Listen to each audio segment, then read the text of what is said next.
Hey everybody, it's Scott from Bonefish Sailing, and here is some real-time feedback for you while I have my AC running, my ice maker running, Starlink, 2 fridge freezers, lighting, fans,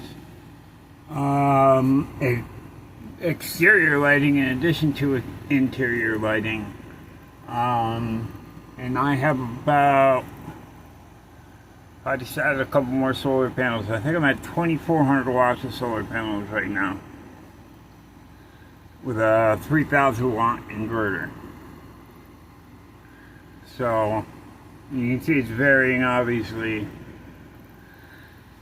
However, at night with just the secondary, tertiary systems running, just, you know, lighting and fans, Starlink, which I always have running,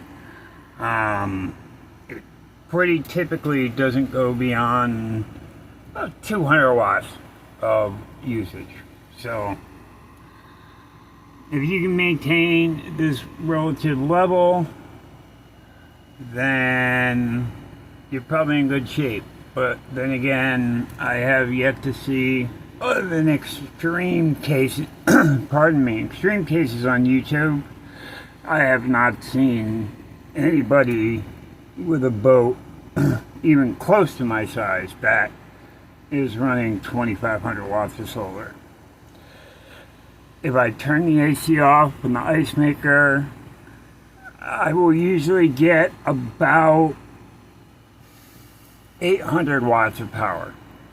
So the other systems at night will usually use up about 200 pardon me, I got a frog in my throat. Use up about 200 watts of power constantly.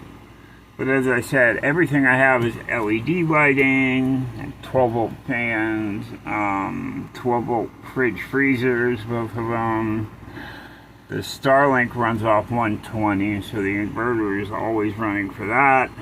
And actually I have a battery charger hooked up to my engine batteries from my, actually right through here.